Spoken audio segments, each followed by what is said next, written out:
Welcome to the Dukedom, everybody.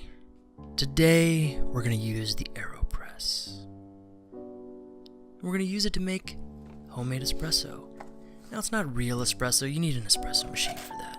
But this is good enough, especially for something that costs only $30 off Amazon. Link in the description below. Help a channel out. First step, we got to grind some beans. I'm going to finely grind, in my Cuisinart here, some Cafe Verona, originally 80/20 blend, from the Starbucks. While that's grinding, I'm going to use some nice filtered water. I'm going to bring that up to the boil in this beautiful little electric tea kettle. And it's important to use filtered water, especially for all my hipster baristas out there. You know, good water, good beans, proper proportion, excellent grind, gonna yield excellent coffee. Now, you don't need a scale, it does help. But if you want to be super precise, get one. They're $10 off Amazon. Check this out. Why isn't it working? Well, because it's only $10 off Amazon, and the little feet came off, and I just now figured it out right here. I'm like, oh, okay. You need a level scale. If it's not level, it won't tear, it won't weigh properly. So, make sure it's level. Boom, I'm level. And we're gonna zero this out. We're gonna use grams. You can use ounces if you like.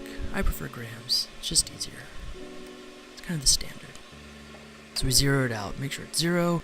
We're gonna take our aeropress here.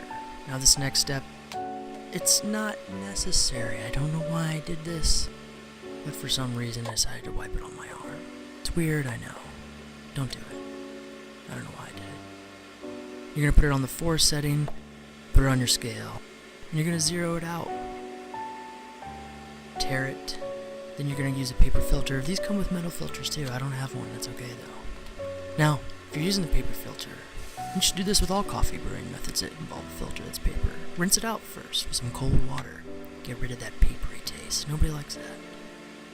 Next, I'm going to take my finely ground espresso, using my 2 tablespoon scoop. I'm going to weigh out 22 grams. 22 grams is the magic number here. And now there's many other recipes. If you don't like this one, search the internet. There's tons of recipes, tons of brew methods.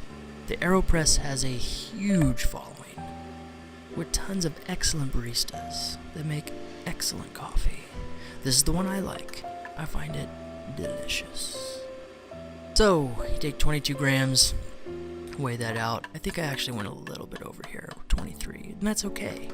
You know, try not to go too over. 25 to 27, that's going to be a big difference. Next, you need a thermometer.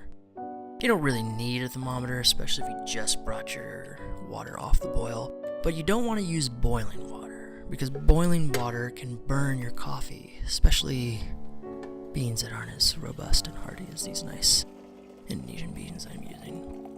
I'm going to take it right off the boil, put it in this extremely overpriced pouring kettle. This is the Hario pouring kettle.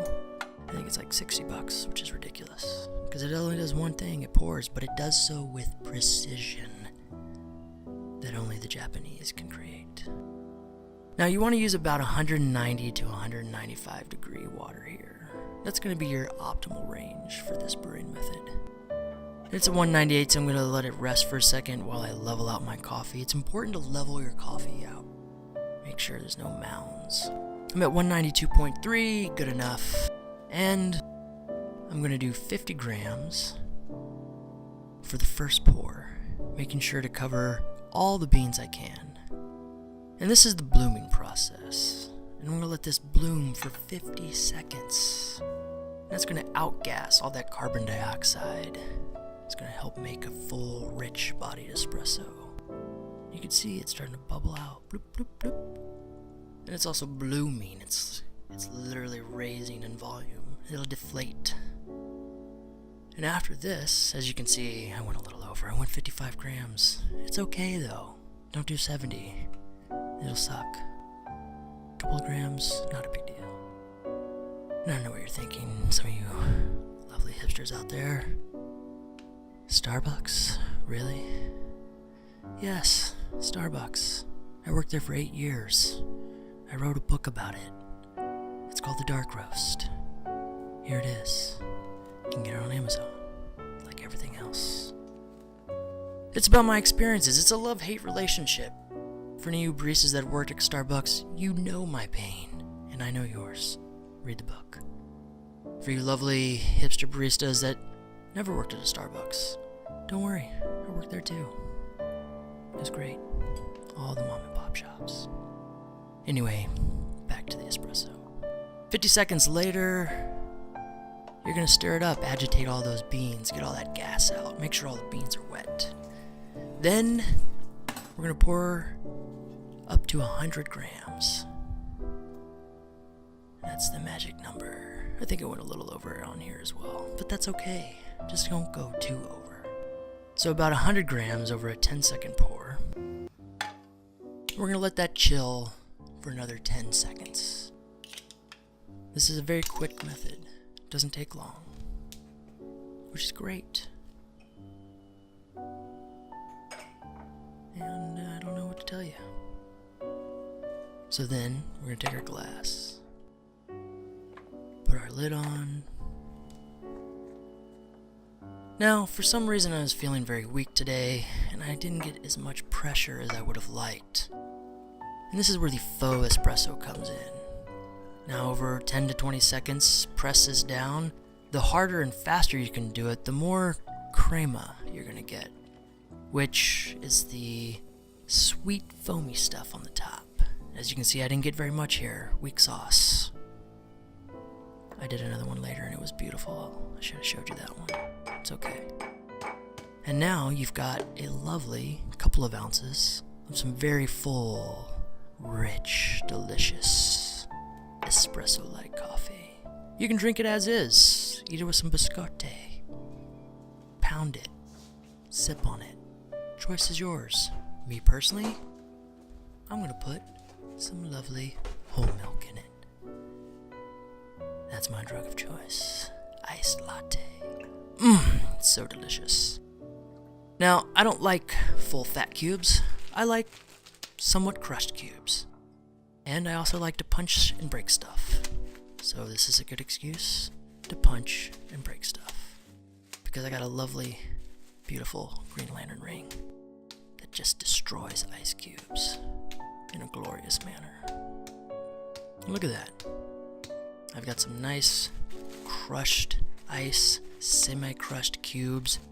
I'm gonna put that in, and that's it. A very easy, simple way to make a beautiful iced latte in the comfort of your own home. Now let's taste it. First, we smell. Great. Taste. Lovely. Divine, truly. Now, you can use that espresso and you could whip up some hot milk. You could make a macchiato. You could make a cappuccino if you can make foam in your house. I can't. I don't have the materials. And I don't like stovetop burnt milk. I prefer iced. It's delicious. Thank you for watching. And I'll see you guys later.